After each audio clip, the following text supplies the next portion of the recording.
Hello, welcome to Apical classes. आप सभी का एक बार फिर से स्वागत है। आज अपन halo alkanes and halo arenes पढ़ेंगे और मैंने पार्ट 3 तक आपको पढ़ा दिया था, जिसमें अपन ने नोमेनक्लेचर आइसोमेरिज्म तक अपन ने देख लिया था। आज अपन method of preparation of halo alkanes के बारे में देखेंगे कि कैसे हेलो एल्केन्स को बनाया जाएगा। ठीक, लेकिन उससे पहले कुछ बेसिक चीजें मैं आपको बता दूं। जैसे कि मैंने आपको 1 degree alkyl halide, 2 degree alkyl halide और 3 डिग्री अल्काइल हैलाइड बता दिया था।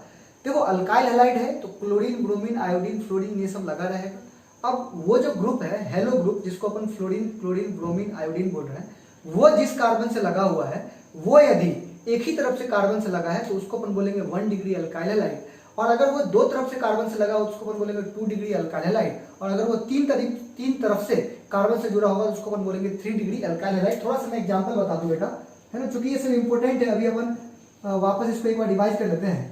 1 डिग्री अल्काइल हैलाइड को ही अपन क्या बोलते हैं बेटा, प्राइमरी। 1 डिग्री अल्काइल हैलाइड को ही क्या बोलते हैं, प्राइमरी अल्काइल हैलाइड। और प्राइमरी अल्काइल हैलाइड का एग्जांपल अगर मैं बात करूं, अगर मैं इसके एग्जांपल की बात करूं तो अपन क्या बोल सकते हैं, CH3, CH2, CH2, Cl। देखो Cl यहां भी हो सकता था, लेकिन अभी जो Cl है बेटा वो किसके साथ, कौन से कार्बन के साथ लगा हुआ है, एक ऐसे कार्बन के साथ लगा हुआ है जो कि दो तरफ से हाइड्रोजन से और एक तरफ से कार्बन से जुड़ा हुआ है, तो ये 1 डिग्री अल्काइल हैलाइड कहलाएगा।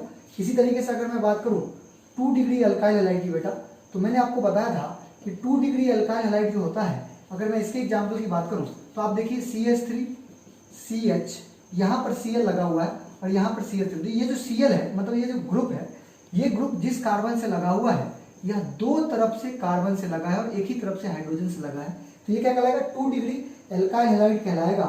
और इसी को हम क्या बोलते हैं बेटा, सेकेंडरी अल्काइल हैलाइड भी कह सकते हैं। और इसी तरीके से अपन क्या पढ़ते हैं बेटा, टर्शरी अल्काइल हैलाइड। टर्शरी को अपन क्या बोलेंगे, 3 डिग्री अल्काइल हैलाइड कहते हैं। 3 डिग्री अल्काइल हैलाइड कहते हैं। अगर मैं इसके एग्जांपल की बात करूं बेटा तो CH3, Cl, यहाँ पर भी CH3 और यहाँ पर भी CH3। आप देख सकते हैं कि ये जो Cl लगा हुआ है, ये जिस कार्बन से लगा हुआ है, यह कार्बन इस तरफ से भी कार्बन से, इस तरफ से भी कार्बन से और इस तरफ से भी कार्बन से लगा हुआ है, तो ये क्या कहलाएगा बेटा, 3 डिग्री अल्काइल हैलाइड कहलाएगा। तो इसी तरीके से जब अपन अगले चैप्टर में पढ़ेंगे अल्कोहल फिनॉल, तो उसमें भी अपन देखेंगे। अगर मान लीजिए कि यहाँ पर OH लगा हुआ है, तो आपको पता है कि OH जो फंक्शनल ग्रुप होता है उसको अपन हाइड्रोक्सिल ग्रुप बोलते हैं और वो कंपाउंड क्या कहलाता है, अल्कोहल कहलाता है। तो अगर मान लीजिए कि यहाँ पर OH लगा होता है और OH जिस कार्बन से लगा है वो 1 डिग्री कार्बन होता, तो अपन क्या बोलते हैं उसको, प्राइमरी अल्कोहल। अगर वो 2 डिग्री के साथ लगा होता तो क्या बोलते हैं उसको, सेकेंडरी अल्कोहल। और 3 डिग्री के साथ लगा होता तो उसको बोलते हैं टर्सरी अल्कोहल। ठीक है ना, तो ये बाकी सब कुछ डिपेंड करता है कि कार्बन कौन सा है। ठीक, चलिए, ये तो बात हो गई बेटा अल्काइल हैलाइड की। लेकिन आज अपन बात करेंगे कि 1 डिग्री कार्बन, 2 डिग्री कार्बन और 3 डिग्री कार्बन क्या होता है। 1 डिग्री कार्बन, 3 डिग्री कार्बन और 2 डिग्री कार्बन क्या होता है, तो वो भी मैं आपको बता दूं। 1 डिग्री, 2 डिग्री और 3 डिग्री कार्बन क्या होता है वो भी मैं आपको बता दूं। देखो, जैसे कि मैंने एक कंपाउंड लिखा बेटा यहाँ पर CH3, CH2, CH2, CH, CH3 और यहाँ पर CH3। अब आप ध्यान से देखिए, आपको अगर किसी ने बोला कि बताओ कि यहाँ पर 1 डिग्री कार्बन कौन सा है, 2 डिग्री कार्बन कौन सा है और 3 डिग्री कार्बन कौन सा है, मान लीजिए कि ये क्वेश्चन है, आपसे पूछा कि find 1 degree, 2 degree and 3 degree carbon. अगर आपसे यहाँ पर बोल दिया कि बताओ कि 1 डिग्री कार्बन, 2 डिग्री कार्बन और 3 डिग्री कार्बन कौन सा है, तो देखो कैसे चेक करते हैं। यहाँ पर जितने कार्बन है हम सबके बारे में पता करेंगे, कौन सा 1 डिग्री है, कौन सा 2 डिग्री और कौन सा 3 डिग्री। अब आप देखिए, यह वाला जो कार्बन है, ये जो कार्बन है, ये एक ही तरफ से, ये जो कार्बन, देखो कार्बन की वैलेंसी कितनी होती है, 4। तो 4 में से एक बॉन्ड जो बना रहा है वो कार्बन के साथ बना रहा है और बाकी तीनों किसके साथ बना रहा है, हाइड्रोजन से बना रहा है। तो जो कार्बन एक ही तरफ से कार्बन से जुड़ा हो यह क्या कहलाएगा बेटा, 1 डिग्री कार्बन कहलाएगा। ये मतलब ये वाला जो कार्बन है ये 1 डिग्री कार्बन है। और अगर आपसे कोई पूछे कि यह हाइड्रोजन को क्या बोलेंगे, तो 1 डिग्री कार्बन से जो हाइड्रोजन जुड़ा है उसको अपन बोलते हैं 1 डिग्री हाइड्रोजन। ठीक है बेटा। इसी तरीके से अगर मैं इस कार्बन की बात करूं तो आप देख सकते हैं कि यह जो कार्बन है इस साइड भी कार्बन से जुड़ा है। अच्छा, ऐसा मत सोचना आप कि सर ये तो हाइड्रोजन से, जो नहीं, हाइड्रोजन से नहीं जुड़ा है, ये कार्बन कार्बन के बीच में ही बॉन्ड हो, क्योंकि हाइड्रोजन तो ये 3 तरफ से आपने लगा देंगे। मतलब ये जो 3 हाइड्रोजन आपको दिख रहा है, एक हाइड्रोजन मैं यहाँ लगा दूंगा, एक यहाँ लगा दूंगा, एक यहाँ लगा दूंगा, तो कार्बन कार्बन के बीच में एक बॉन्ड है, इधर से भी कार्बन कार्बन के बीच में एक बॉन्ड है, लेकिन बाकी की 2 वैलेंसी हाइड्रोजन के साथ यहाँ पर हो रही है। अब आप देखेंगे कि यह जो कार्बन है ये 2 तरफ से कार्बन से जुड़ा है, तो यह कौन सा कार्बन कहलाएगा बेटा, 2 डिग्री कार्बन कहलाएगा। और इसके साथ जो हाइड्रोजन जुड़ा हुआ है वो 2 डिग्री हाइड्रोजन कहलाएगा। समझ गए होंगे आप लोग। इसी तरीके से अगर मैं इस कार्बन की बात करूं बेटा, तो यह जो कार्बन है इस साइड से भी कार्बन से जुड़ा है, इस साइड से भी कार्बन से जुड़ा है, तो यह कार्बन भी क्या कहलाएगा बेटा 2 डिग्री कार्बन कहलाएगा, और यह जो हाइड्रोजन है ये क्या कहलाएगा 2 डिग्री हाइड्रोजन कहलाएगा। अब आप इस कार्बन की बात करें, यह जो कार्बन है इधर से भी कार्बन से जुड़ा है, इधर से भी कार्बन से जुड़ा है, और इस साइड भी कार्बन से जुड़ा है, तो यह 3 डिग्री कार्बन कहलाएगा, यह 3 डिग्री कार्बन कहलाएगा। और इसके साथ जो हाइड्रोजन एक जुड़ा हुआ है बेटा वो क्या कहलाएगा 3 डिग्री हाइड्रोजन कहलाएगा। अगर मैं इस कार्बन की बात करूं बेटा तो यह कार्बन एक ही तरफ से कार्बन से जुड़ा हुआ है, तो यह भी 1 डिग्री कार्बन कहलाएगा, और अगर इस कार्बन की बात करूं तो यह भी 1 डिग्री कार्बन कहलाएगा। समझ में आ गया आपको? तो इसमें अगर आपसे पूछे कि इस क्वेश्चन में कितने 1 डिग्री कार्बन है, तो आप लिखेंगे number of 1 degree carbon. Number of 1 degree carbon कितने हैं बेटा 1 2 और ये 3 जो है वो नंबर ऑफ 1 डिग्री कार्बन कितना है बेटा 3। इसी तरीके से मैं आपसे बोलूं कि नंबर ऑफ 2 डिग्री कार्बन कितने हैं, नंबर ऑफ 2 डिग्री कार्बन कितने हैं बेटा 2 है। देखो 1 और ये 2 ऐसे कार्बन है जो कि 2 डिग्री कार्बन है। और number of 3 degree carbon, number of 3 degree carbon कितने हैं बेटा ये है 1। आप समझ गए होंगे। अगर इसी तरीके से आपसे कोई पूछे कि नंबर ऑफ 1 डिग्री हाइड्रोजन बताइए, 1 डिग्री हाइड्रोजन बताइए, नंबर ऑफ 1 डिग्री हाइड्रोजन, तो आप देख सकते हैं यहाँ पर कि 3 हाइड्रोजन ये, 3 हाइड्रोजन ये और 3 हाइड्रोजन, टोटल कितने हो गए बेटा ये हो गए 9। इसी तरीके से अगर मैं बात करूं नंबर ऑफ 2 डिग्री हाइड्रोजन की, तो 2 डिग्री हाइड्रोजन मतलब 2 डिग्री कार्बन के साथ जो हाइड्रोजन जुड़ा हुआ है, तो आप देखिए ये 2 डिग्री कार्बन और 2 और 2 4 हाइड्रोजन ऐसे है जो कि 2 डिग्री हाइड्रोजन कहलाएंगे। और इसी तरीके से अगर मैं बात करूं कि नंबर ऑफ 3 डिग्री हाइड्रोजन कितने हैं बेटा, नंबर ऑफ 3 डिग्री हाइड्रोजन कितने हैं, तो ये कितने होंगे बेटा 1, है ना। एक बात और याद रखेंगे कि ऐसी सिंपल कोई हाइड्रोकार्बन में 4 डिग्री कार्बन भी हो सकता है। क्यों? अगर कोई कार्बन चारों ओर से कार्बन से घिरा हो तो वो कार्बन कौन सा कार्बन कहलाएगा बेटा 4 डिग्री कार्बन कहलाएगा। अगर आप एग्जांपल देखना चाहें तो एग्जांपल ऐसे देख सकते हैं कि जैसे ये CH3 है, ये C है, ये CH3 है, ये CH3 है, ये CH3 है, तो अब आप देख सकते हैं कि ये वाला जो कार्बन है बेटा इस साइड से भी कार्बन से, इस साइड से भी कार्बन से, इस साइड से भी कार्बन से और इस साइड से भी कार्बन से जुड़ा हुआ है, ये क्या कहलाएगा 4 डिग्री कार्बन कहलाएगा। याद रखेंगे अगर कोई कार्बन 4 डिग्री है तो उसके साथ एक भी हाइड्रोजन नहीं होगा। तो आप याद रखेंगे आज के बाद से कि जो 1 डिग्री हाइड्रोजन होते हैं, 1 डिग्री हाइड्रोजन 3 हाइड्रोजन के साथ यहाँ पर जुड़ा हुआ है, तो इस तरीके से आपने गिन लिया कि 1 डिग्री कार्बन किसको बोलते हैं, 1 डिग्री हाइड्रोजन किसको बोलते हैं, 2 डिग्री कार्बन किसको बोलते हैं, 2 डिग्री हाइड्रोजन किसको बोलते हैं, 3 डिग्री कार्बन किसको बोलते हैं और 3 डिग्री हाइड्रोजन किसको बोलते हैं। और इसी तरीके से कि 4 डिग्री कार्बन क्या होता है, 4 डिग्री में कभी हाइड्रोजन की संख्या आप नहीं निकाल सकते। इसको आप एक बार नोट कर लीजिए और फिर मैं अभी आपको और आगे बता रहा हूँ। जल्दी से इसको आप नोट कर लेंगे एक बार इसको आप नोट कर लेंगे, फिर मैं आपको आगे कॉन्सेप्ट और बताऊंगा, है ना। लेकिन आज का जो टॉपिक है बेटा वो अपना मेन टॉपिक क्या है, method of preparation of halo alkanes. मैं आपको method of preparation of halo alkanes बताने वाला हूँ, लेकिन कुछ बेसिक कॉन्सेप्ट्स हैं जो मैं आपको पहले बता देता हूँ जिससे कि आगे आपको ऑर्गेनिक केमिस्ट्री के अंदर कोई दिक्कत ना आए। चलिए इसको आपने नोट कर लिया होगा। अब आगे मैं बता रहा हूँ।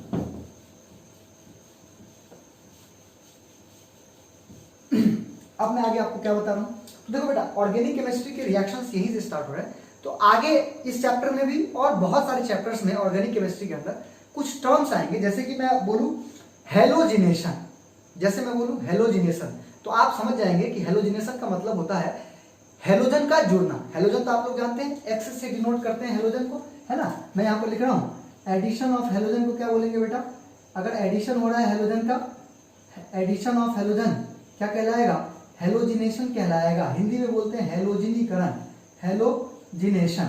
हेलोजिनेशन का मतलब क्या होता है बेटा, एडिशन ऑफ हेलोजन। जब हेलोजन जुड़ेगा तो उसको बोलेंगे हेलोजिनेशन, और जब हेलोजन निकलेगा, अगर किसी कंपाउंड से हेलोजन निकल रहा है तो उसको बोलते हैं डी हेलोजिनेशन। आप लोग याद रखेंगे, है ना। ये पूरे ऑर्गेनिक में आपको काम आने वाली है। जहां भी लिखा रहेगा हेलोजिनेशन तो आप समझ जाएंगे कि यहाँ पर हेलोजन के जुड़ने की बात की जा रही है। इसी तरीके से लिखा रहेगा डी हेलोजिनेशन, मतलब हिंदी में बोलेंगे वी हेलोजिनीकरण, इसका मतलब होगा हेलोजन निकल रहा है। ठीक, ये 2 पॉइंट समझ में आ गया।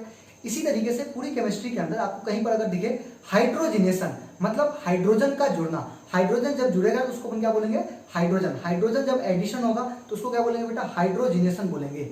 अगर हाइड्रोजन निकल रहा है तो उसको बोलेंगे डीहाइड्रोजिनेशन। क्या बोलेंगे, डीहाइड्रोजिनेशन। ये सब रिएक्शंस के अलग अलग प्रकार अपन पढ़ने वाले हैं आगे। जब अपन कहीं पर लिखा हुआ हेलोजिनेशन हो रहा है तो हम समझ जाएंगे कि हेलोजन जुड़ रहा है, कहीं पर लिखा हुआ है डीहेलोजिनेशन हो रहा है तो हम समझ जाएंगे कि यहाँ पर हेलोजन निकल रहा है, कहीं पर लिखा हुआ है हाइड्रोजन जुड़ रहा है तो अपन समझ जाएंगे कि हाइड्रोजिनेशन की बात कर रहा है, कहीं पर लिखा हुआ है डीहाइड्रोजिनेशन तो हम समझ जाएंगे कि यहाँ पर हाइड्रोजन के निकलने की बात की जा रही है। इसी प्रकार से एक रिएक्शन होता है बेटा डीहाइड्रोहेलोजिनेशन। डीहाइड्रोहेलोजिनेशन, देखो डी लगा हुआ मतलब निकलने वाली बात की जा रही है, और यहाँ पर हाइड्रोजन भी निकल रहा है और हेलोजन भी निकल रहा है, तो इस रिएक्शन को क्या बोलते हैं? डीहाइड्रोहेलोजिनेशन बोलते हैं। तो देखो कितनी रिएक्शन बता दी मैंने, हेलोजिनेशन मतलब हेलोजन का जुड़ना, डीहेलोजिनेशन मतलब हेलोजन का निकलना, हाइड्रोजनेशन मतलब हाइड्रोजन का जुड़ना, डिहाइड्रोजनेशन मतलब हाइड्रोजन का निकलना, डीहाइड्रोहेलोजिनेशन मतलब हाइड्रोजन और हेलोजन दोनों का एक साथ निकलना।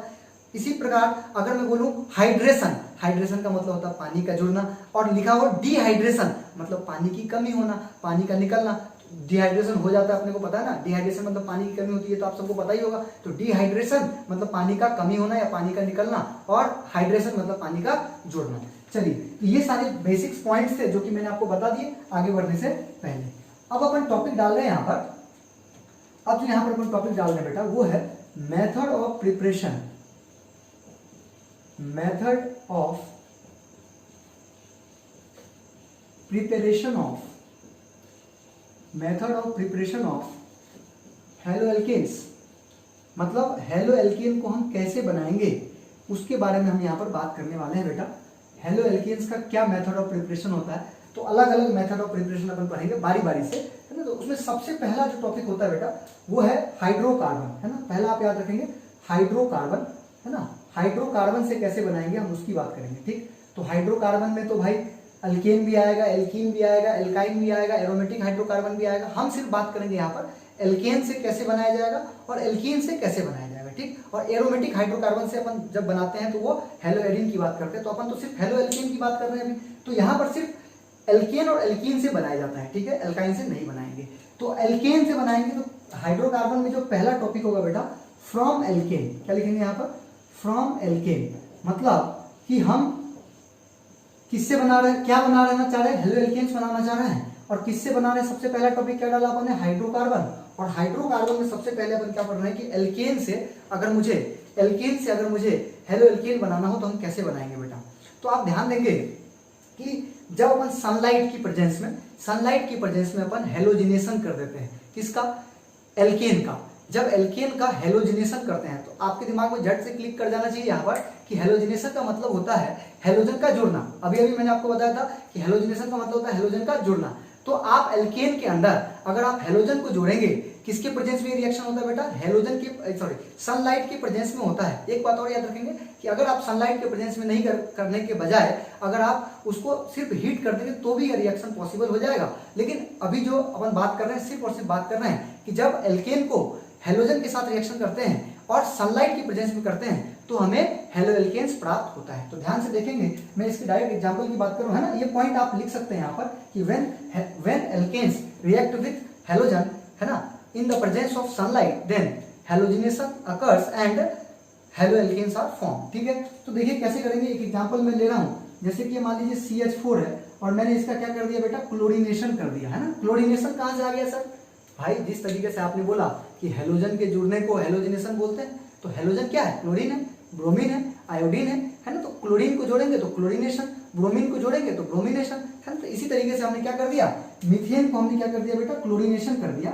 और सनलाइट के प्रेजेंस में क्या लिखते हैं बेटा यहाँ पर? सनलाइट, सूर्य प्रकाश की उपस्थिति में सनलाइट को हम HNu भी लिखते हैं। तो आप लोग याद रखना, सनलाइट के बदले में हम यहाँ पर क्या लिख सकते हैं बेटा? HNu भी लिख सकते हैं। तो क्या होगा बेटा? देखो क्या होगा कि यहां से एक H हट जाएगा और यहां से एक Cl हट जाएगा और ये बन जाएगा CH3Cl। क्या बन जाएगा बेटा? CH3Cl। और साथ में बाहर क्या निकलेगा? HCl बाहर निकल जाएगा। आप देख सकते हैं यहां से एक हाइड्रोजन निकल जाएगा और यहां से एक Cl निकल जाएगा और इस तरीके से क्या हो जाएगा?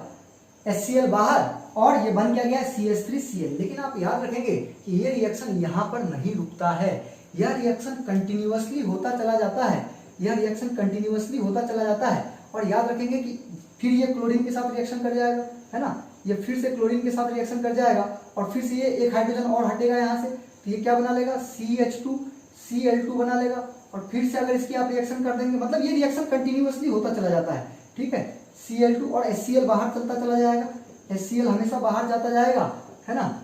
HCl हमेशा बाहर जाता जाएगा और ये क्या बन जाएगा बेटा? यहाँ पर ये बन जाएगा CHCl3 और इसी के साथ ये रिएक्शन यहीं पर भी नहीं रुकता, एक बार और HCl बाहर निकलेगा और ये बन जाएगा बेटा CCl4, मतलब कि यह सबका मिक्सचर बनाता है।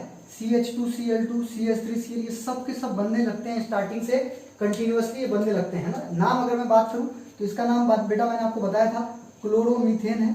ये क्या है बेटा? क्लोरोमीथेन है। ये आप समझ गए होंगे। ये क्या है बेटा? डाइक्लोरोमीथेन है। ये क्या है? डाइक्लोरोमीथेन है। इसी तरीके से ये ट्राइक्लोरोमीथेन है और ये क्या है बेटा? टेट्राक्लोरोमीथेन है। ये क्या है? टेट्राक्लोरोमीथेन है बेटा, ठीक है।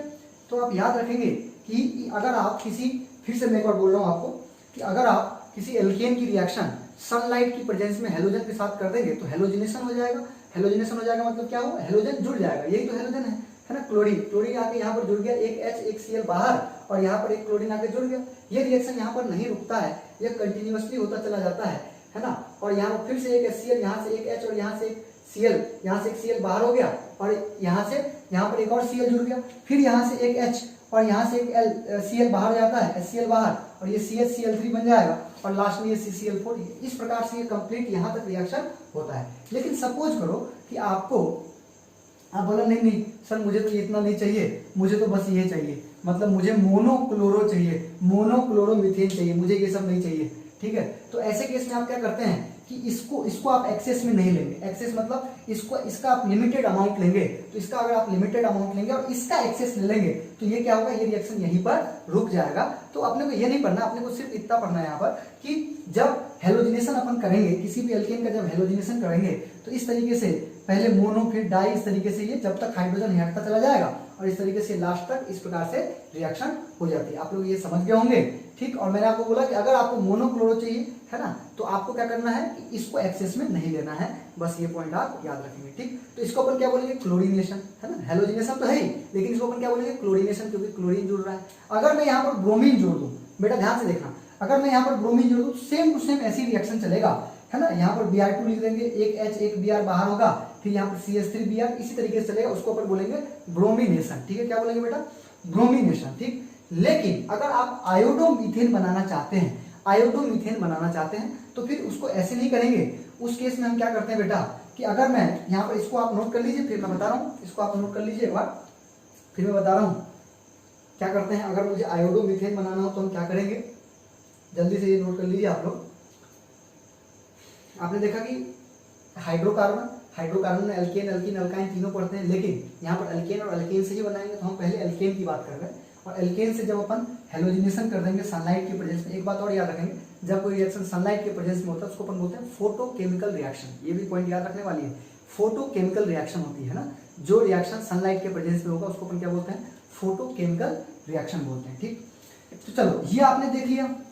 लेकिन अगर आप यहाँ पर आयोडीनेशन कराना चाहते हैं, जिस प्रकार से आपने क्लोरीनेशन करवाया, जिस प्रकार से आपने ब्रोमिनेशन करवाया, अगर आप आयोडीनेशन करवाना चाहते हैं तो फिर सनलाइट को नहीं लेंगे। हम क्या करेंगे? सीधे जैसे CH4 लिया और इसको मैंने I2 के साथ रिएक्शन कर दिया बेटा, है ना। तो ये रिएक्शन जो है ना बेटा, यह रिएक्शन रिवर्सिबल रिएक्शन हो जाता है। ये यहाँ से I और यहाँ से H हट तो जाएगा, ये CH3I बन तो जाएगा बेटा, है ना। CH3I बन तो जाएगा और साथ में HI बन तो जाएगा। लेकिन प्रॉब्लम ये होगी कि यह HI वापस इसके साथ रिएक्शन करके ये बना लेगा, तो क्या फायदा हुआ हमें? CH3HI तो हमें अमाउंट में मिल ही नहीं पाएगा। क्यों? ऐसा क्यों होता है बेटा? तो आप याद रखेंगे कि यह HI जो है ना, इस HI को हमें क्या करना होता है? यह HI होता है स्ट्रॉन्ग रिड्यूसिंग एजेंट होता है। ये स्ट्रॉन्ग रिड्यूसिंग एजेंट होता है, इसके सामने हम क्या लेके आते हैं? स्ट्रॉन्ग ऑक्सीडाइजिंग एजेंट लेके आते हैं। मतलब यह रिएक्शन जो होगा, यह रिएक्शन में हिंदी में लिख रहा हूँ, यह रिएक्शन जो है बेटा, यह रिएक्शन किसके प्रेजेंस में होता है? आयोडिक एसिड मतलब HiO3 या फिर HNO3 के प्रेजेंस में होता है। ये किसके प्रेजेंस में होता है बेटा?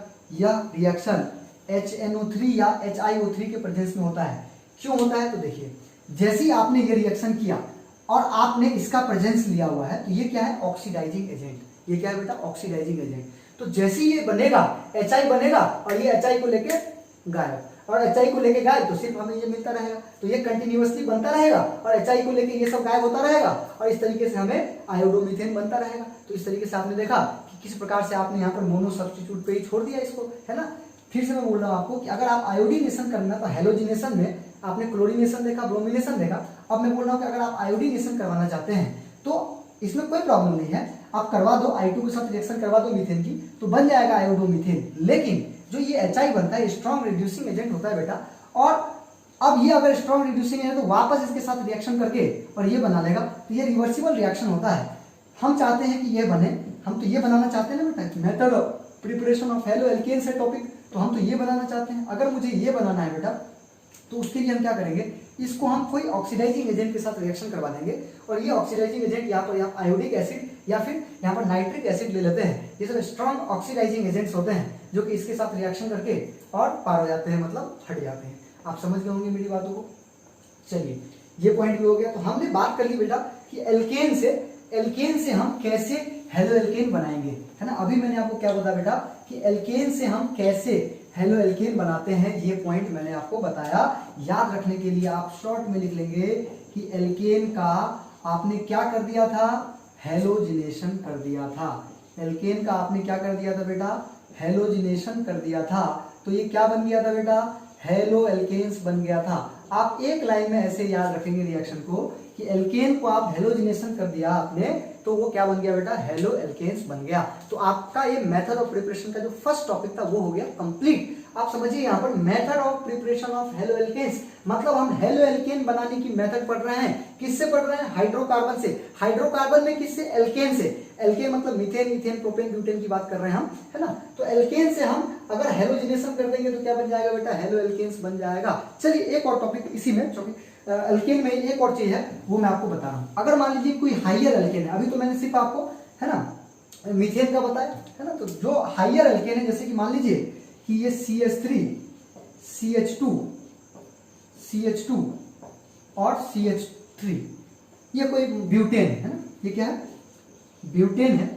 अगर मैं इसको बेटा, अगर मैं इसको Cl2 के साथ रिएक्शन कर दूं सनलाइट की प्रेजेंस में, आप समझ गए होंगे, है ना, तो क्या बनेगा, आपको सबको पता है क्या बनता है, हेलो एल्केन्स बनता है। ठीक, तो हेलो एल्केन्स जो बनेगा बेटा, तो देखो यहां से एक H हटा दिया और यहां से एक Cl हटा दिया। अच्छा, ये बात जो मैंने आपको बताया था कि जितने H है वो बारी बारी से हटते चले जाएंगे। अब मैं बात कर रहा हूँ सिर्फ एक H हटाने की बात कर रहा हूँ। आप ये समझिए कि मैं उसको मोनो पे छोड़ने की कोशिश करूंगा, है ना, मतलब एक ही क्लोरीन लगाने की कोशिश करूंगा। आपको बताया था ना एक मेथड कि अगर सिर्फ क्लोरीन पर छोड़ना है, मतलब एक ही सब्स्टिट्यूट पे छोड़ना है, तो आप उसके लिए एक्सिस में इसको नहीं लेंगे, बस इतनी सी बात। तो मैंने इसको एक्सिस में नहीं लिया, सपोज करो मैंने इसको एक्सिस में नहीं लिया, तो आपको पता है कि अगर इसको एक्सिस में नहीं लिया तो एक H यहां से हटेगा, एक Cl यहां से हटेगा और ये Cl जाके यहां जुड़ जाएगा। तो देखो यहां पर देखिए, ये CH3, CH2 और यहां पर क्या हो गया बेटा, CH2 और यहां पर क्या लग गया, Cl लग गया। ठीक, लेकिन आपके दिमाग में आएगा कि सर मीथेन के अंदर तो CH4 में, है ना, देखो आप ध्यान से, मीथेन के अंदर तो एक ही कार्बन था, तो भाई ये 1 डिग्री कार्बन था। लेकिन यहां पर तो आप देखो कि ये भैया 1 डिग्री कार्बन है, ये 2 डिग्री कार्बन है, ये भी 2 डिग्री और ये भी 1 डिग्री है ना।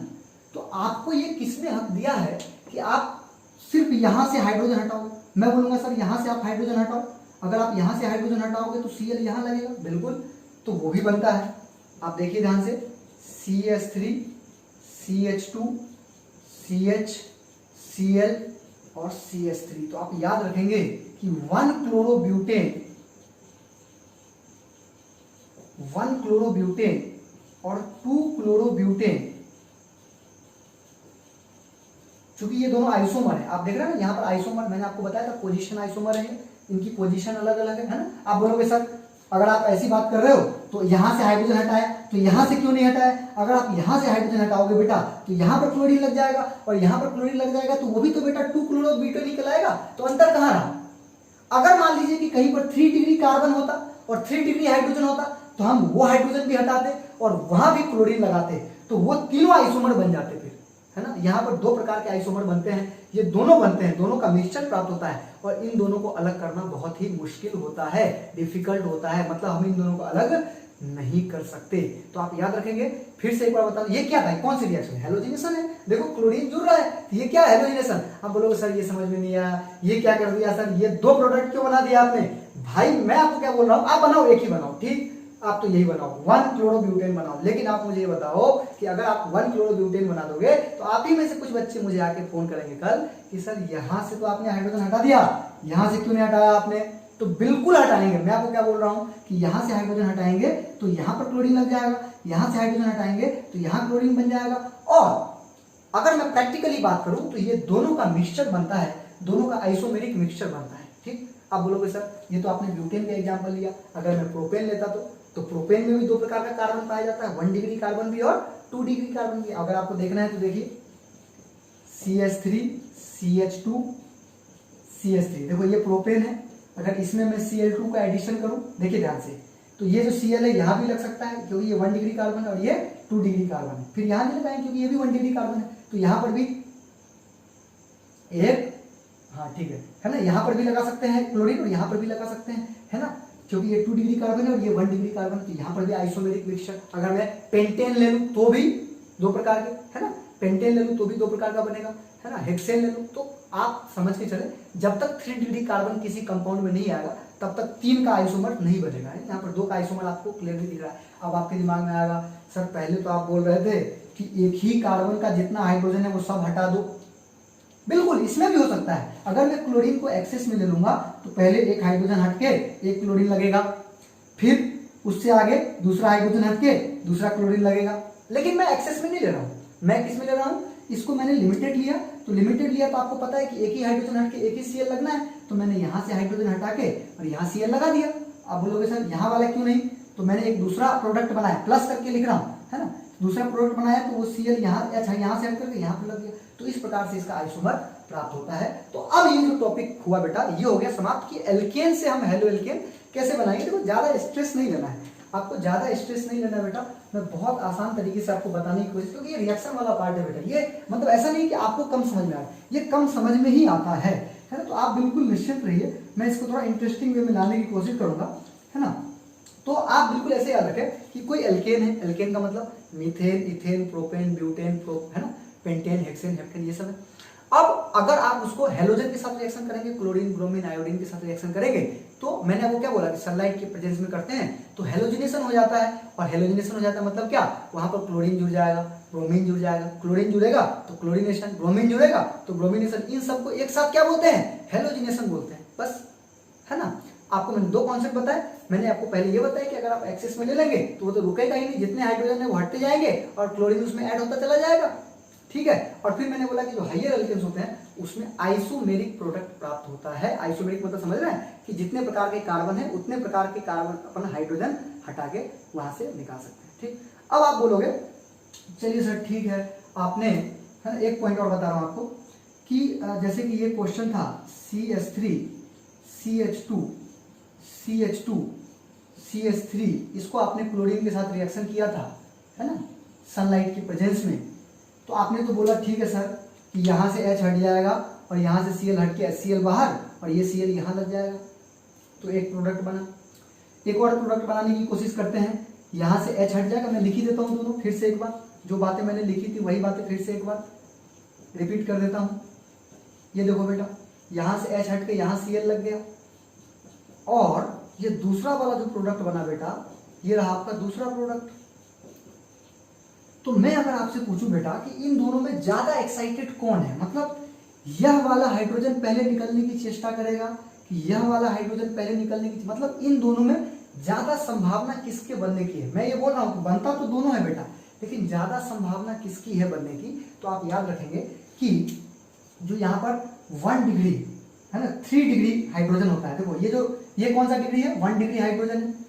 ये कौन सा डिग्री है बेटा, 2 डिग्री हाइड्रोजन है। तो याद रखना जो 3 डिग्री हाइड्रोजन होता है बेटा, 3 डिग्री हाइड्रोजन की जो रिएक्टिविटी होगी सबसे ज्यादा, फिर 2 डिग्री हाइड्रोजन और फिर 1 डिग्री हाइड्रोजन।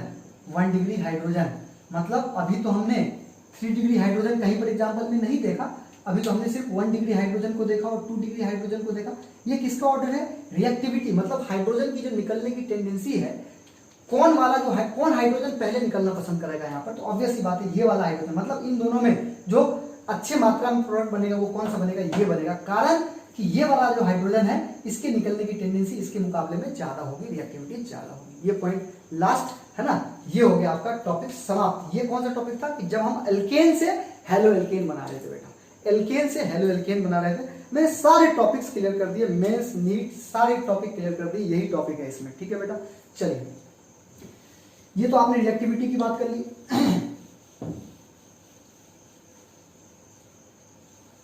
अब अपन हाइड्रोकार्बन, यहां जो अपने टॉपिक लिखा था ना फ्रॉम हाइड्रोकार्बन, तो फ्रॉम हाइड्रोकार्बन में ही अपन दूसरे टॉपिक की बात करते हैं बेटा।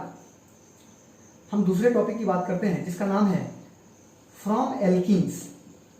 पहले अपन ने क्या पढ़ा था? From alkane. अब हम क्या पढ़ रहे हैं बेटा? From alkenes. तो आपको ये बहुत अच्छा लगेगा क्योंकि आपने पहले भी ये पढ़ा हुआ है बेटा, पहले भी आपने पढ़ा हुआ है। फ्रॉम एल्कीन कैसे हम हेलो एल्केन बनाएंगे ये अपन देखने वाले हैं। तो देखो कैसे बनाते हैं, देखिए अगर मान लीजिए हम एल्कीन से बनाना चाहें तो देखो एल्कीन का क्या मतलब है। जैसे आपने देखा एल्केन में हर जगह कार्बन कार्बन के बीच में सिंगल बॉन्ड होता है, लेकिन आपको पता है कि एल्कीन अगर है, मैंने बोल दिया ई लग गया, इसका मतलब कार्बन और कार्बन के बीच में एक जगह तो डबल बॉन्ड आएगा। तो चलिए पहले एक जनरल रिएक्शन लिखते हैं बेटा। आप याद रखना कि जब भी कोई एल्कीन होगा तो उसमें कहीं ना कहीं एक, है ना, ऐसा नहीं बोल रहा कि 2 ही कार्बन का एल्कीन होता है। Alkene ethene, propene, butene, pentene, hexene कुछ भी हो सकता है। मैं बोल रहा हूँ कोई सा भी, कितने कार्बन का भी एल्कीन होगा तो कार्बन कार्बन के बीच में डबल बॉन्ड तो होगा। इसको हम क्या करते हैं बेटा? हेलोजन एसिड के साथ रिएक्शन कर देते हैं। हेलोजन एसिड का मतलब HCl, इसको अपन हाइड्रोक्लोरिक एसिड बोलेंगे, HBr, HI, है ना, इन सबसे रिएक्शन कर देते हैं। हेलोजन एसिड के साथ रिएक्शन कर देते हैं बेटा। तो क्या होता है, देखो तो क्या होता है कि एक जगह पे X लग जाएगा और एक जगह पे क्या लग जाएगा बेटा? H लग जाएगा। एक जगह पे X और एक जगह पे H लग जाता है। यहाँ पर लिख दिया माइनस, यहाँ लिख दिया प्लस, है ना। आपको पता है कि यहाँ पर होता है प्लस, यहाँ होता है माइनस, तो प्लस वाला आ जाएगा माइनस के पास, माइनस वाला आ जाएगा प्लस के पास। तो देखिए आप ध्यान से कि ये कैसा दिखेगा आपको, ये कुछ ऐसा दिखेगा आपको कि ये जो प्लस वाला है, प्लस वाले के पास क्या आ जाएगा बेटा? माइनस मतलब X, और ये जो डबल बॉन्ड था ये बन गया है सिंगल बॉन्ड, है ना, और यहाँ पर क्या लग जाएगा बेटा? H। और इस तरीके से आप मुझे बताओ कि ये तो हेलो एल्केन दिख रहा है, क्यों? क्योंकि ये कार्बन कार्बन की चेन के साथ X लगा हुआ है, तो यही तो है बेटा हेलो एल्केन। अब आप समझ गए होंगे ये क्या है बेटा? हेलो एल्केन है। ये क्या है बेटा? हेलो एल्केन है। किससे बना रहे हैं अपन? एल्कीन से बना रहे हैं। किससे बना रहे हैं? एल्कीन से। हेलो एल्केन कैसे बनाते हैं? एल्कीन से हेलो एल्केन, है ना। ये क्या है? हेलोजन एसिड है ना, हेलोजन एसिड बोलते हैं इसको अपन, है ना। हेलोजन एसिड किसको बोलते हैं आप समझ गए?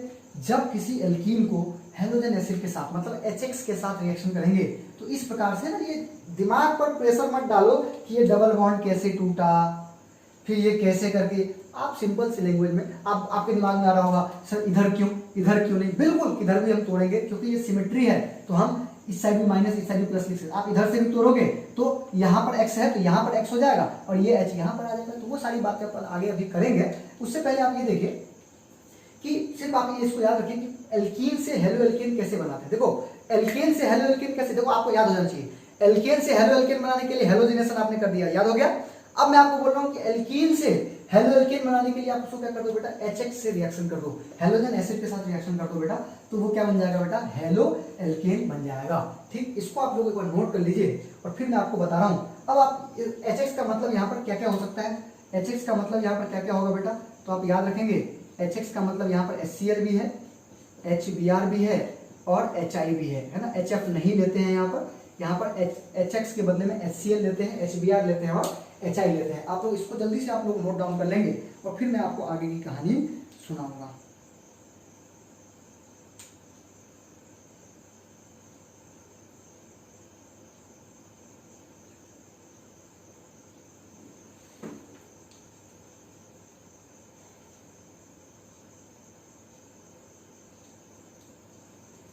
ठीक, अब मैं आपको बता रहा हूं, चलो आगे तो अपन और डिटेल में समझेंगे, लेकिन एक चीज मैं आपसे पूछ रहा हूं कि चलो आपको पता है कि HX के बदले में इन तीनों में से कुछ भी आ सकता है। ठीक, कोई एल्कीन है, ठीक है। अब ये एल्कीन इससे भी और इससे तीनों से रिएक्शन करना चाहता है। ठीक, क्या करना चाहता है बेटा? रिएक्शन करना चाहता है। ये एल्कीन इससे भी रिएक्शन करना चाहता है, इससे भी रिएक्शन करना चाहता है और इससे भी रिएक्शन करना चाहता है। ये तीनों की तरफ एक बार नजर उठा के देखा कि तू मेरे से रिएक्शन करेगा तू मेरे से रिएक्शन करेगा या तू मेरे से रिएक्शन करेगा। तो देखो करेगा तो तीनों और बनाएगा तीनों हेलो एल्केन ही, लेकिन ज्यादा आसानी से कौन करेगा, ज्यादा आसानी से रिएक्शन कौन करेगा। तो हम यहाँ पर पढ़ते हैं कि इन तीनों में ज्यादा रिएक्टिविटी किसकी है, इन तीनों में ज्यादा रिएक्टिविटी बेटा किसकी, हम इसकी बात करेंगे। ठीक है बेटा, तो आप याद रखेंगे है ना, आप एक चीज याद रखो कि बॉन्ड डिसोसिएशन एनर्जी का मतलब होता है बॉन्ड के टूटने में जितनी एनर्जी हमें देनी होती है उसको अपन बोलते हैं बॉन्ड डिसोसिएशन एनर्जी। आप लोग याद रखेंगे बॉन्ड डिसोसिएशन एंथैल्पी या बॉन्ड डिसोसिएशन एनर्जी। ठीक, मैं आपसे एक क्वेश्चन पूछ रहा हूं, मतलब पहले मैं एक डेटा लिख के दे रहा हूं कि HCl की जो बॉन्ड एंथैल्पी होती है, बॉन्ड डिसोसिएशन एंथैल्पी होती है, वो होती है 430 किलोजूल पर मोल। ये आपको याद नहीं रखना है, बस ऐसे ही समझाने के लिए बता रहा हूँ। HCl के लिए बॉन्ड डिसोसिएशन एंथैल्पी इतनी होती है, HBr के लिए जो बॉन्ड डिसोसिएशन एंथैल्पी होती है बेटा वो 365 किलोजूल पर मोल होती है। और इसी तरीके से मैं अगर HI की बात करूं बेटा तो ये होती है 300 किलोजूल पर मोल, है ना। तो HBr के लिए इतना, HI के लिए इतना। मैंने आपको क्या बोला कि अगर मैं देखो जब भी इसके साथ रिएक्शन होगा तो क्या होगा, ये बॉन्ड टूटेगा तो ये बॉन्ड टूटेगा, तो उसके लिए हमें कुछ एनर्जी देनी पड़ेगी। तो सबसे कम एनर्जी किसको देनी पड़ रही है बेटा, तो ये HI को तो आप 300 किलो जूल पर मोल दोगे तो वो टूट जाएगा, तो जो जल्दी टूट जाएगा वो जल्दी रिएक्शन कर जाएगा। आप समझ रहे हो मेरी बात को, जिसको मतलब इन तीनों की आप एक बार इस पे नजर दौड़ाओ कि इन तीनों में सबसे ज्यादा बॉन्ड एंथैल्पी किसकी है, बॉन्ड डिसोसिएशन एनर्जी किसकी है, HCl की है जो कि कितनी है 430 किलो जूल पर मोल, फिर HBr की है 365 किलो जूल पर मोल, और फिर HI की है 300 किलो जूल पर मोल। तो आप देख रहे हैं कि सबसे कम एनर्जी में ये मान जाएगा, ये तो तुरंत टूट जाएगा, तुरंत टूट जाएगा, तुरंत रिएक्ट कर जाएगा और तुरंत हेलो एल्कीन बना लेगा। तो अगर मैं आपसे पूछूं कि एल्कीन हमने सेम रखा, मान लो इथीन है या प्रोपीन है या ब्यूटीन है, कुछ भी मैंने एल्कीन को सेम रखा और बारी बारी से पूछा कि तू भी रिएक्ट कर जा, तू भी रिएक्ट कर जा, तू भी रिएक्ट कर जा, सबसे पहले कौन मानेगा, तो HI मानेगा। क्यों, क्योंकि ये तो बहुत जल्दी टूट जाएगा, तो क्योंकि इसकी बॉन्ड डिसोसिएशन एंथैल्पी बहुत कम है, फिर इसकी और फिर इसकी। तो अगर आपसे कोई पूछे order of reactivity, order of reactivity of halogen acid मतलब HX, तो आप सबसे पहले किसका नाम लेंगे बेटा, HI का, फिर HBr का और फिर HCl का। ये पॉइंट आपको समझ में आ गया होगा। देखो मैंने बहुत आसानी से आपको समझाया कि अगर आपको एल्कीन से, है ना, अब आपके दिमाग में वो वाला कचरा मत लेके चलो कि एल्कीन से कैसे बनाया था, चलो वो अगर आप भूल गए तो फिर आप उसको वापस पढ़ लेना। अभी आप सिर्फ एल्कीन पे ध्यान दो। एल्कीन का मतलब क्या होता है, कार्बन और कार्बन के बीच में डबल बॉन्ड होता है। ठीक, एल्कीन से हम क्या बनाना चाहते हैं बेटा, हेलो एल्केन बनाना चाहते हैं। तो हम याद रखेंगे कि एल्कीन से हेलो एल्केन बनाने का यही मेथड है कि हम HX के साथ हैलोजन एसिड के साथ रिएक्शन करते हैं। तो हमने हैलोजन एसिड के साथ रिएक्शन कर दिया। अब सबको पता है कि यहाँ पर पार्शियल पॉजिटिव पार्शियल नेगेटिव आता है, ये बॉन्ड टूटेगा तो यहाँ माइनस यहाँ प्लस आएगा, प्लस वाला माइनस के पास, प्लस वाला माइनस के पास, माइनस वाला प्लस के पास जाएगा। ये तो आपने समझ लिया कि हाँ भाई ये बन गया हेलो एल्केन। लेकिन मैं आपसे पूछ रहा हूँ कि अगर एल्कीन के सामने में तीनों प्रेजेंट हो जाए तो सबसे पहले कौन रिएक्शन करने के लिए तैयार रहेगा, तो बिल्कुल HI रहेगा, फिर HBr, फिर HCl। कारण दिस। होप कि आपको ये समझ में आ गया होगा। जल्दी से इसको नोट कर लीजिए, जितना भी फास्ट हो सके आप इसको नोट कर लीजिए बेटा, और फिर अपन आगे और देखते हैं।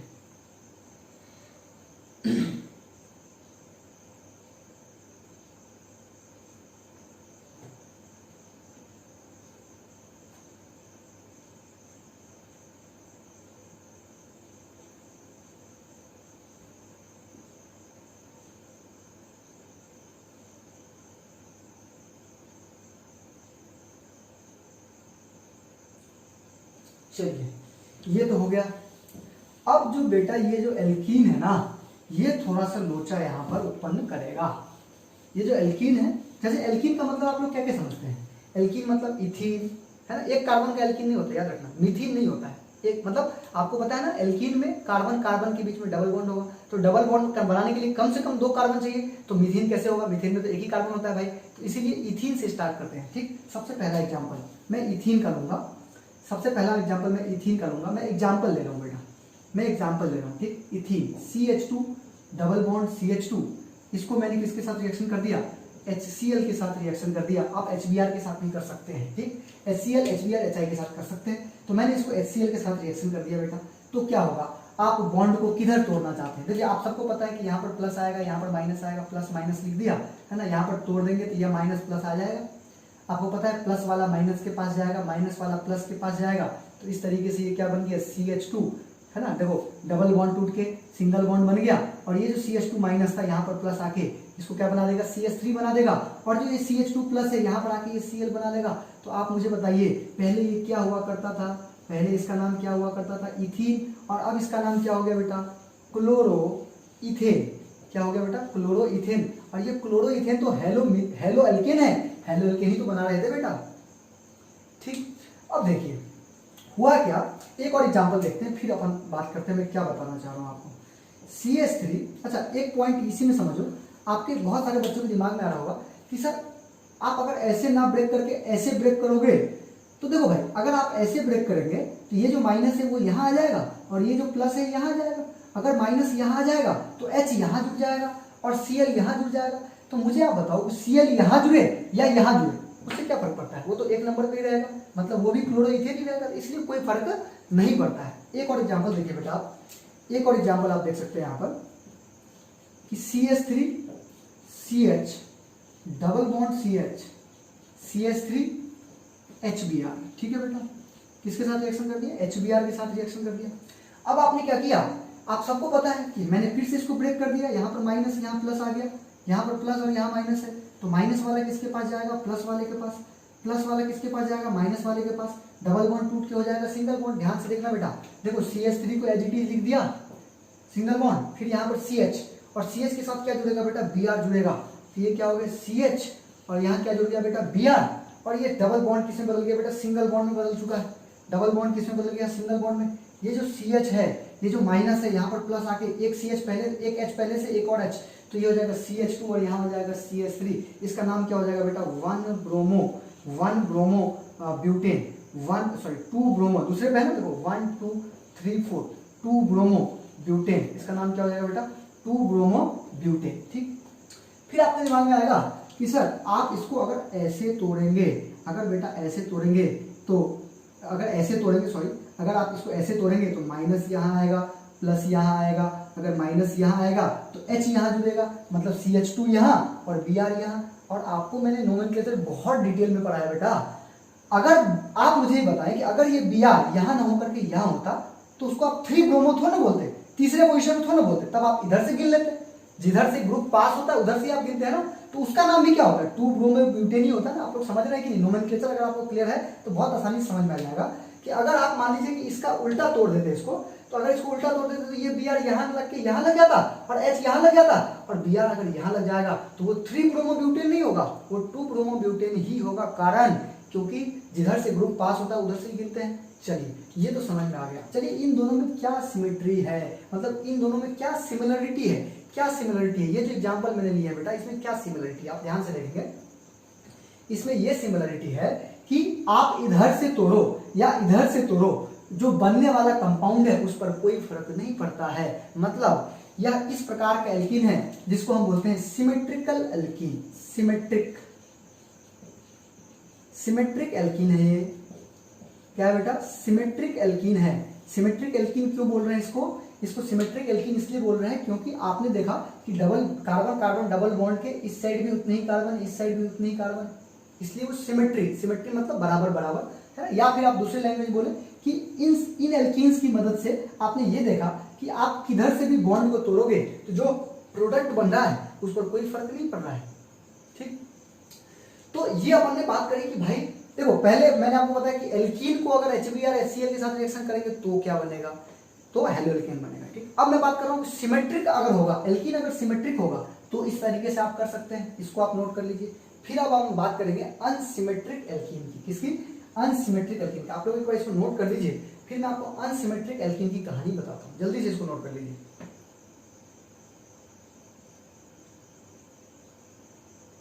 चलिए इसको आप लोगों ने नोट कर लिया होगा बेटा। अब मैं बोल रहा हूं आपको कि मान लीजिए कि कोई अनसिमेट्रिक एल्कीन है। ठीक, अनसिमेट्रिक एल्कीन है, कैसे समझ में आएगा अनसिमेट्रिक एल्कीन है। मैं एक एग्जांपल लेता हूं, जैसे CH3 CH double bond CH2, और इसकी रिएक्शन आपने कर दी किसके साथ बेटा, HBr के साथ। किसके साथ, HBr के साथ इसकी रिएक्शन कर दी। अब आपके दिमाग में आएगा कि सर अगर मैं ऐसे ब्रेक करूंगा तो यहाँ माइनस यहाँ प्लस आएगा, अगर ऐसे ब्रेक करूंगा तो यहाँ माइनस यहाँ प्लस आएगा। आप समझ रहे हो मेरी बात को? दोनों अलग अलग केस बता रहा हूँ बेटा, आप दोनों को मिक्स मत कर देना। अगर आपने ऐसे ब्रेक किया तो यहाँ माइनस यहाँ प्लस आएगा, और HBR में तो यहाँ प्लस यहाँ माइनस है ही। अगर आपने देखो बेटा, अगर आपने यहाँ पर माइनस लिखा है तो H यहाँ आके जुड़ेगा, है ना। तो मैं लिख रहा हूँ यहाँ पर CH3 CHBr CH3। देखो ये प्रोडक्ट बनेगा जिसका नाम है 2 ब्रोमो प्रोपेन, जिसका नाम क्या है बेटा 2 ब्रोमो प्रोपेन। और अगर आपने इसको ऐसे ब्रेक किया तो यहाँ माइनस यहाँ प्लस आएगा, तो माइनस वाले के पास प्लस आके जुड़ेगा, मतलब CH3 CH2 CH2Br ये लगेगा बेटा, इसका नाम होगा 1 ब्रोमो प्रोपेन, 1 ब्रोमो प्रोपेन। अब आप, मैं ये नहीं बोल रहा हूँ कि यहाँ पर दोनों बनता है, ये बिल्कुल नहीं बोल रहा हूँ। यहाँ पर लगाते हैं मार्कोनिकॉफ रूल, यहाँ पर लगाते हैं बेटा मार्कोनिकॉफ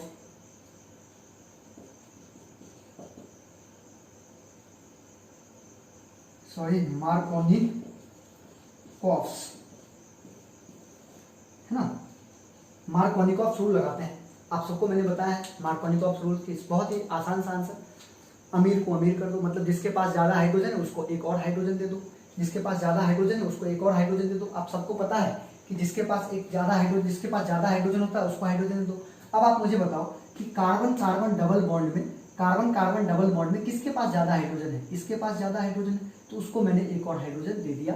मतलब ये प्रोडक्ट सही है, ये प्रोडक्ट गलत है, मतलब ये वाला सही है और ये वाला गलत है। आप समझ गए होंगे कि ऐसे ब्रेक नहीं होगा, ये ऐसे ही ब्रेक होगा, और जो हाइड्रोजन जुड़ेगा वो इसी के साथ जुड़ेगा और जो Br जुड़ेगा वो इसी के साथ जुड़ेगा, ठीक। मार्कोनिकॉफ रूल को लिखने का एक और तरीका होता है। मार्कोनिकॉफ रूल को आप ऐसे लिखते हैं कि जो नेगेटिव वाला पार्ट है, ये जो हाइड्रोजन हैलाइड का नेगेटिव वाला पार्ट है, वह उस कार्बन से जुड़ेगा जिसके पास कम हाइड्रोजन हो, जिसके पास कम हाइड्रोजन हो। तो भाई बात तो वही है ना, मैं कान को ऐसे पकड़ू या ऐसे पकड़ू, बात बराबर है, कान तो यही पकड़ रहा है ना बेटा। तो वही बात मैं बता रहा हूँ कि इस हाइड्रोजन को उस कार्बन से जोड़ो जिसके पास ज्यादा हाइड्रोजन हो, या इस Br को उस कार्बन से जोड़ो जिसके पास कम हाइड्रोजन हो। तो अगर भाई Br को आप इससे जोड़ोगे तो हाइड्रोजन को तो इसी से जोड़ोगे ना। तो आप समझ गए होंगे, according to Markovnikov rule, addition of hydrogen takes place at that carbon which have already more number of hydrogen atom. आप समझ गए होंगे। अच्छा, more number of hydrogen atom जब मैं बोलता हूँ तो आपके दिमाग में आएगा सर सबसे ज्यादा हाइड्रोजन तो इसके पास था। तो बेटा मैं सिर्फ कार्बन कार्बन डबल बॉन्ड जहां पर है, हम उन दोनों कार्बन के बीच की ही बात करते हैं, ठीक। तो जब आपने देखा कि जब अनसिमेट्रिकल अल्कीन है तो हमने कौन सा नियम लगाया? मार्कोनिकॉफ नियम लगाया, मार्कोनिकॉफ रूल लगाया, ठीक है बेटा। मार्कोनिकॉफ का रूल कब लगाते हैं? जब अनसिमेट्रिकल अल्कीन की रिएक्शन हम HCl HBr के साथ करवाते हैं, जब हम अनसिमेट्रिकल अल्कीन की रिएक्शन हम HCl HBr के साथ करवाते हैं, तो मतलब ऐसे एल्केन प्राप्त होते हैं, ऐसे हेलो एल्केन प्राप्त होते हैं जो किससे बनते हैं? मार्कोनिकॉफ रूल से बनते हैं, ठीक। और मार्कोनिकॉफ क्या होता है मैंने आपको बता दिया। एक लाइन याद रखो, अमीर को अमीर कर दो, अमीर को अमीर कर दो, बस इतनी बात आप याद रखेंगे कि अमीर को अमीर बना दो, है ना। मतलब हाइड्रोजन उस कार्बन से जोड़ते हैं जहां already more number of hydrogen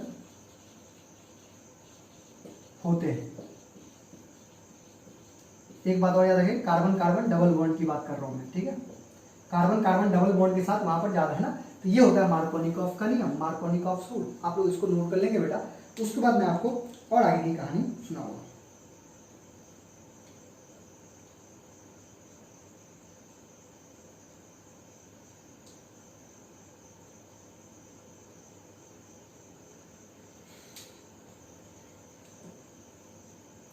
ठीक है बेटा, है ना। ये आप ट्रिक है, मतलब ट्रिक टाइप से इसको अपन लिख सकते हैं। ये किसका ट्रिक है बेटा? Markovnikov rule. मैं लिख देता हूं यहाँ पर,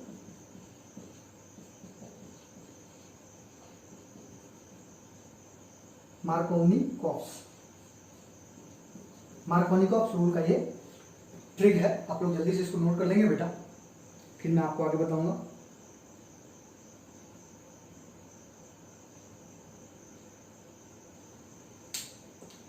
चलिए,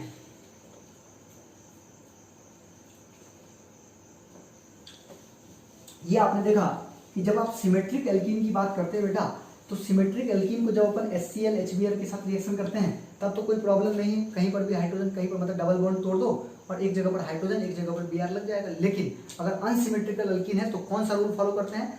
मार्कोनिकॉफ रूल फॉलो करते हैं बेटा। ठीक, अब आप बात करेंगे यहां पर कि अगर मान लीजिए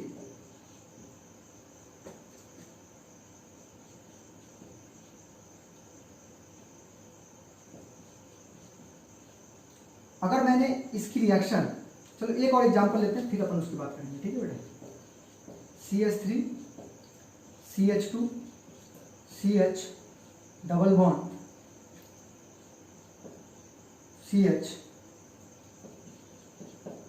CH3। ठीक है बेटा, तो यहाँ पर क्या होगा, ये तो फिर सिमेट्रिकल हो जाएगा, दोनों के पास सेम हाइड्रोजन हो जाएगा। हम इसकी बात नहीं कर रहे हैं, सिमेट्रिकल की बात ही नहीं कर रहे हैं। CH3 CH2 CH2 CH double bond CH2, इसकी रिएक्शन मैंने कर दी बेटा HBr के साथ।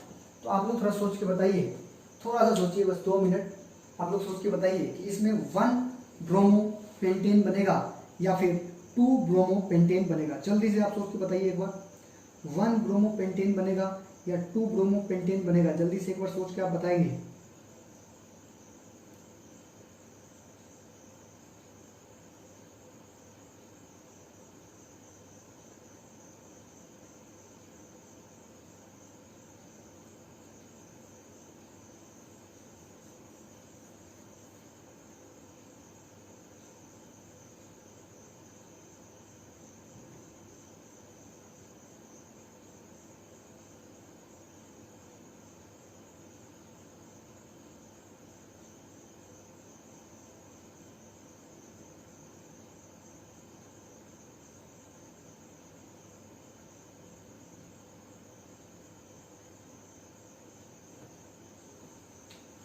ऑब्वियस सी बात है, बहुत आसान सा क्वेश्चन था बेटा। देखो यहाँ पर प्लस आएगा, यहाँ पर माइनस आएगा, हम मार्कोनिकॉफ रूल लगाएंगे यहाँ पर, और मार्कोनिकॉफ रूल लगाएंगे तो देखो H कहाँ जुड़ेगा? जिसके पास ज़्यादा हाइड्रोजन है, तो H यहाँ जुड़ेगा तो Br यहाँ जुड़ेगा, तो ये क्या हो जाएगा बेटा? CH3 CH2 CH2 CH Br, और यहाँ पर क्या हो जाएगा बेटा? CH3, इसका नाम हो जाएगा 2 ब्रोमो पेंटेन।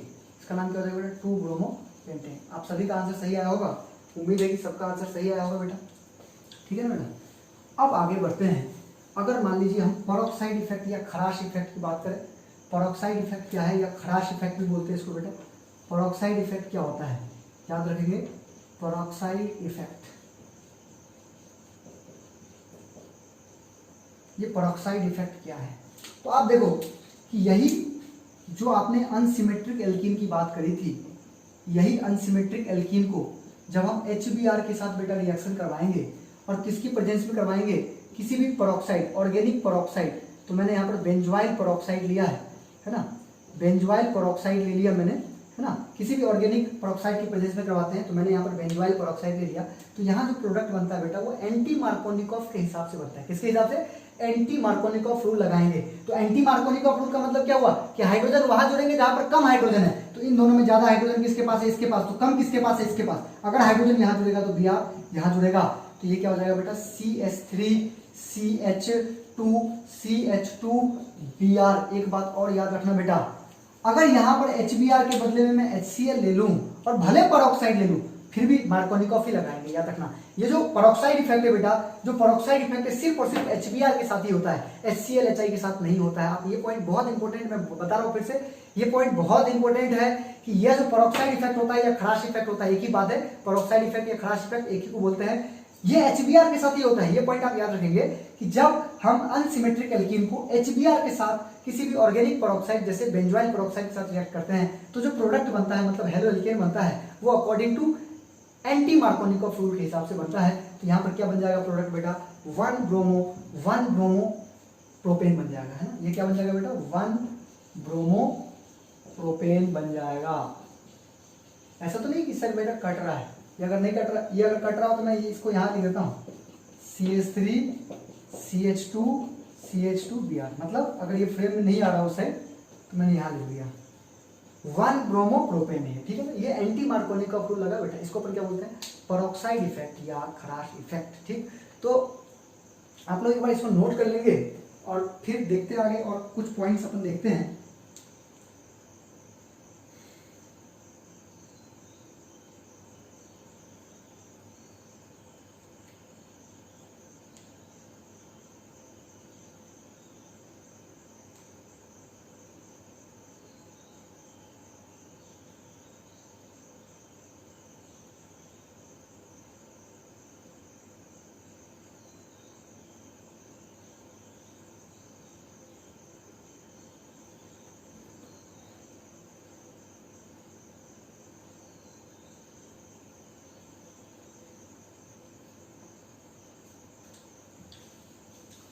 चलिए, अब कुछ छात्र मुझे स्पेशल बोला था मुझे फ़ोन करके कि सर मुझे मैकेनिज्म भी बता दिया करो। तो कुछ इंपॉर्टेंट मैकेनिज्म होते हैं, जैसे कि इस रिएक्शन का क्या मैकेनिज्म है आप याद रखेंगे। ये जो मैंने आपको अभी बताया कि एल्कीन से हेलो एल्केन्स बनाते हैं बेटा, इसका मैकेनिज्म क्या है। मैकेनिज्म का मतलब होता है कि ये रिएक्शन कैसे हुआ एक्चुअल में, यह रिएक्शन एक्चुअल में कैसे हुआ। तो याद रखेंगे जो मैंने आपको एल्कीन से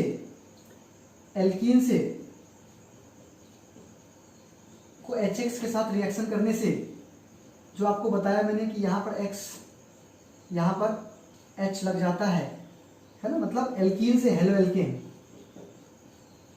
एल्कीन से हेलो एल्केन बन रहा है, ठीक है बेटा। तो एल्कीन से जो हेलो एल्केन बन रहा है बेटा, यह जो यहाँ पर जो मैकेनिज्म है, ये मैकेनिज्म कहलाता है, यहाँ जो मैकेनिज्म होता है उसको अपन बोलते हैं इलेक्ट्रोफिलिक एडिशन रिएक्शन। ये क्या बेटा, इलेक्ट्रोफिलिक एडिशन रिएक्शन है। मैंने आपको बताया था पिछली मतलब लाइन क्लास में मैंने एक बार बताया था आपको कि इलेक्ट्रोफाइल और न्यूक्लियोफाइल, सबने 11th क्लास में पढ़ा होता है कि इलेक्ट्रोफाइल और न्यूक्लियोफाइल क्या होता है। तो देखो बेटा, मैं थोड़ा सा शॉर्ट में आपको बता दूं, इलेक्ट्रोफाइल, न्यूक्लियोफाइल,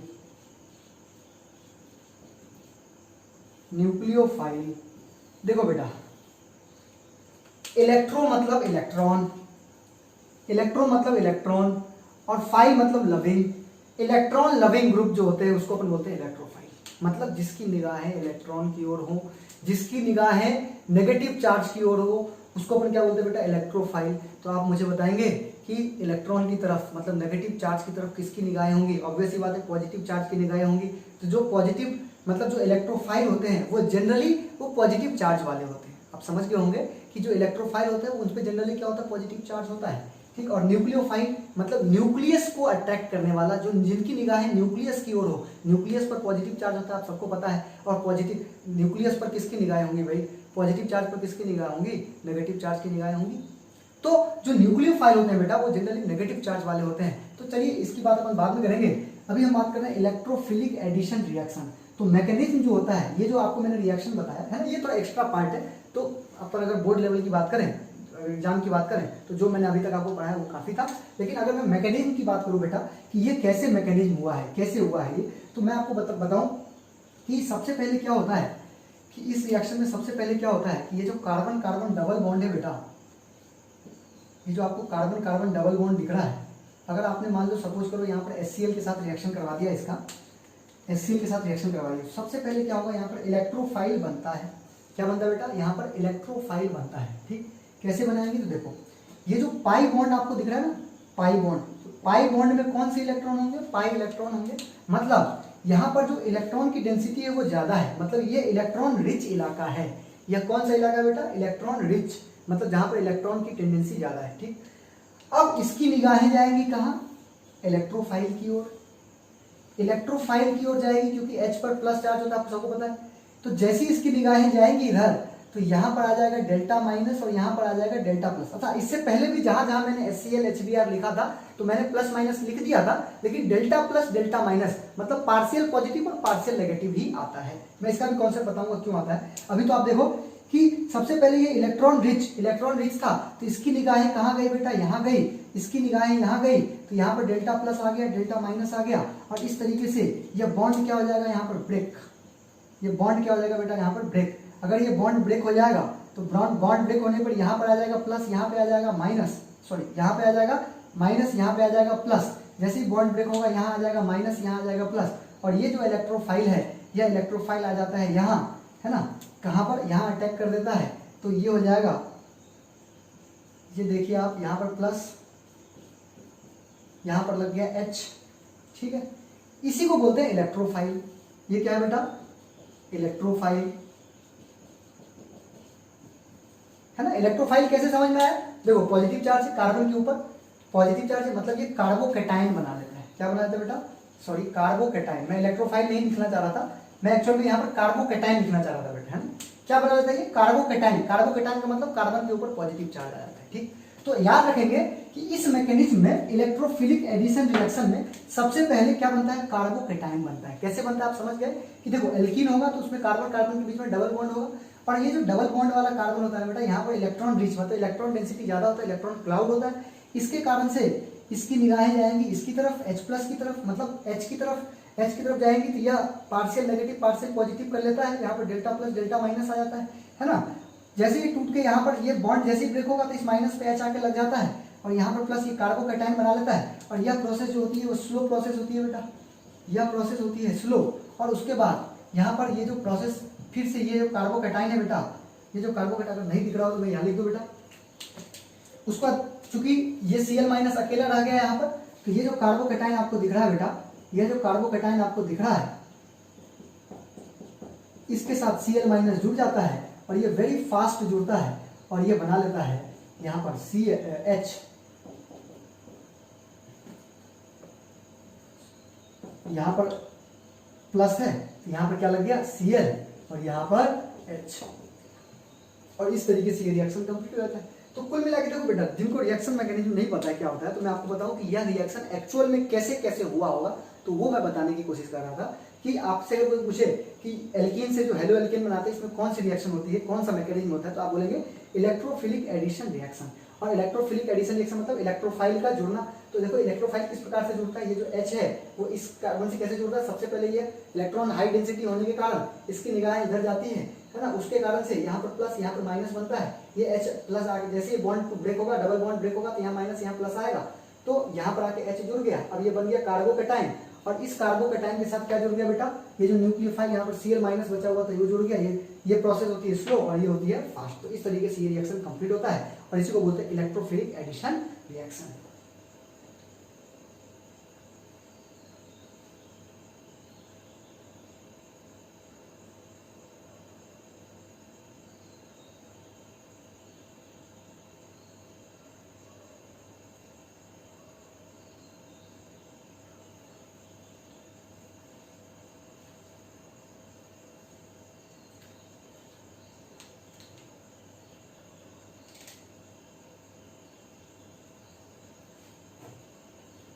चलिए, ये तो आपको मैंने सिमेट्रिक एल्कीन का बताया, ठीक है बेटा, ये तो मैंने आपको सिमेट्रिक एल्कीन का बताया, ठीक है। अब मैं एक बार सेम यही इलेक्ट्रोफिलिक एडिशन रिएक्शन ही जो आपको मैंने मार्कोनिकॉफ फ्लूर बताया था ना, मार्कोनिकॉफ फ्लूर में कैसे जुड़ता है आपको मैंने बताया कि जहां पर ज्यादा हाइड्रोजन है वहीं पर एक और हाइड्रोजन जाके जुड़ जाता है। क्यों जुड़ता है वो आप ध्यान से देखेंगे बेटा।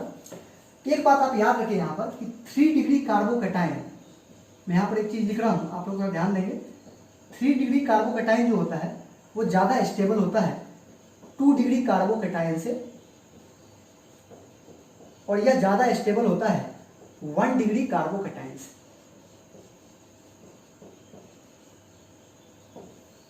ये फिर से बोल रहा हूं, ये सारी चीजें एक्स्ट्रा टॉपिक में आपको बता रहा हूं।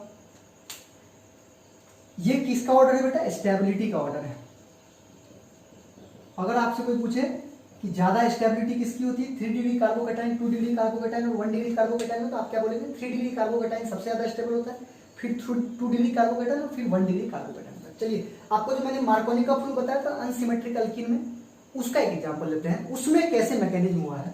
जैसे कि आपने देखा था कि CH3 CH double bond CH2 और इसके साथ HBr लगा था, तो आपने बोला कि भाई देखो अगर आप डबल बॉन्ड को इधर से तोड़ोगे तो यहाँ माइनस यहाँ प्लस आएगा, यहाँ माइनस आएगा तो H यहाँ जुड़ जाएगा, Br यहाँ जुड़ जाएगा। और अगर उल्टा तोड़ते तो उसका उल्टा बन जाता, लेकिन उल्टा क्यों नहीं तोड़ते हैं? क्योंकि हमें यहाँ पर लगाना है मार्कोनिकॉफ रूल। और मार्कोनिकॉफ रूल क्या बोलता है कि H कहाँ जुड़ेगा? जिसके पास ज्यादा हाइड्रोजन है। तो हमने लगा दिया Markovnikov rule, CH3 CH double, यहाँ पर Br डबल बॉन्ड टूट के हो गया सिंगल बॉन्ड में, और यहाँ पर बन गया CH3, ये बन गया 2 ब्रोमो प्रोपेन। ये क्या बन गया बेटा? 2 ब्रोमो प्रोपेन बन गया। ठीक है बेटा, ये बन गया बेटा 2 ब्रोमो प्रोपेन। अगर मैं इसके मैकेनिज्म की बात करूं, इसमें क्या मैकेनिज्म लगा है? तो बस वही मैकेनिज्म लगा बेटा, electrophilic addition, electrophilic addition reaction. इसमें कौन सा मैकेनिज्म लगा बेटा? इलेक्ट्रोफिलिक एडिशन रिएक्शन लगा है। अगर मैं इलेक्ट्रोफिलिक एडिशन रिएक्शन की बात करूं, सबसे पहला स्टेप में क्या होगा? फर्स्ट स्टेप, स्टेप 1 की मैं बात करूं, स्टेप 1 में क्या होगा कि यहाँ जो इलेक्ट्रोफाइल है, मतलब सॉरी यहाँ जो एल्कीन है, ये जो एल्कीन है बेटा, इसकी निगाहें जाएंगी किसकी तरफ? HBr की तरफ, है ना। इसकी निगाहें जाएंगी HBr की तरफ, तो यहाँ पर ये टूट जाएगा डेल्टा प्लस और डेल्टा माइनस में। और जैसे ही इसकी निगाहें इधर जाएंगी तो ये H टूटने की प्रयास में इधर आएगा, और ये डबल बॉन्ड टूट के इधर आएगा, यहाँ माइनस और यहाँ प्लस आएगा। ठीक, तो यहाँ प्लस आएगा, यहाँ माइनस आएगा। तो ये आपको पता है कि ये स्लो स्टेप होता है, ये स्लो स्टेप होता है। और ये क्या बन जाएगा? CH3 और यहाँ पर आ गया प्लस चार्ज, है ना। ऐसे गोला बना दिया, ऐसा कोई दिमाग में लगाना सर गोला क्यों बना दिया। अब आप देखिए ये क्या बन गया बेटा? कार्बोकैटायन बन गया। अब ये क्या बन गया बेटा? कार्बोकैटायन बन गया। ठीक है बेटा, ये कार्बोकैटायन बन गया। अब स्टेप 2 में क्या होगा? स्टेप मत लिखो, ये पहला स्टेप हो गया। और स्टेप 2 में क्या होगा? CH3 CH और यहाँ पर प्लस CH3, और ये जो Br माइनस है बेटा, ये यहाँ आके लग गया, तो ये क्या बन गया? 2 ब्रोमो प्रोपेन बन गया। तो आपने मार्कोनिकॉफ का रूल तो लगा दिया था, मार्कोनिकॉफ का रूल तो लगा दिया था कि भाई मार्कोनिकॉफ ने बोला था कि यहाँ H लगेगा, यहाँ Br लगेगा, लेकिन वो तो आपने डायरेक्ट याद कर लिया ना। अब मैं आपको कॉन्सेप्ट बता रहा हूँ, कॉन्सेप्ट समझना बहुत जरूरी है। मार्कोनिकॉफ याद करो ना करो, सब कुछ क्लियर हो जाएगा। देखो, अगर आप इस बॉन्ड को इधर ना तोड़ के इधर तोड़ते तो यहाँ माइनस यहाँ प्लस आता, है ना। थोड़ा सा मैं इधर बता रहा हूँ आपको, है ना। ये तो हो गया, कंप्लीट हो गया, यही है, यही मैकेनिज्म है। थोड़ा सा आप इधर देखिए कि अगर आप इसको HBr के साथ रिएक्शन करते और सपोज करो कि ये इधर टूटता, CH3 CH2 यहाँ पर पॉजिटिव चार्ज आता, तो आप मुझे बताइए यह 1 डिग्री कार्बोकैटायन है। ये आप देख रहे हैं, ये एक ही तरफ से कार्बन से जुड़ा हुआ है, तो ये क्या है? 1 डिग्री कार्बोकैटायन है। ये क्या है बेटा? 1 डिग्री कार्बोकैटायन है। जबकि यहाँ पर क्या बना? 2 डिग्री कार्बोकैटायन है। तो आपको मैंने अभी बताया कि 2 डिग्री कार्बोकैटायन जो होता है वो 1 डिग्री कार्बोकैटायन से ज्यादा स्टेबल होता है। तो अगर ये ज्यादा स्टेबल होता है तो आपने सही तोड़ा था, मतलब इसी तरीके से बनेगा और यही प्रोडक्ट बनेगा। आप समझ गए होंगे कि ये प्रोडक्ट क्यों नहीं बनेगा, क्योंकि 1 डिग्री कार्बोकैटायन से ज्यादा स्टेबल क्या होता है बेटा? 2 डिग्री कार्बोकैटायन होता है। ठीक, मुझे उम्मीद है कि आपको ये मेरी बातें समझ, ये नहीं बनता है ना, ये तो मैंने ऐसे समझाने के लिए आपको बताया। तो जिन लोगों को मैकेनिज्म समझना था, है ना, मैकेनिज्म ठीक है, जिन लोगों को नहीं समझना तो बहुत बढ़िया, वो 10 मिनट पहले ही छोड़ देना देखना। लेकिन जिन लोगों ने यहाँ तक देखा है और आपको अगर इलेक्ट्रोफिलिक एडिशन रिएक्शन समझना था तो मैंने आपको बताने की कोशिश की है। हो सकता है कि आपको कम समझ में आया हो, बार बार देखना वीडियो को, नहीं समझ में आया तो फिर से आप कॉल करना मुझे, है ना, तो मैं आपको समझाऊंगा। ठीक है, तो आज की क्लास पर इतनी रहने देते। और भी मेथड ऑफ प्रिपरेशन में और भी है, अभी और भी अपन मेथड ऑफ प्रिपरेशन पढ़ने वाले हैं। अभी मैंने आपको सिर्फ बताया फ्रॉम हाइड्रोकार्बन, मतलब एल्केन से हम हेलो एल्केन कैसे बनाते हैं और एल्कीन से हेलो एल्केन कैसे बनाते हैं। ठीक है बेटा, तो थैंक यू। उम्मीद है कि आपको ये वीडियो पसंद आया होगा। लाइक कमेंट शेयर करते रहिए। धन्यवाद।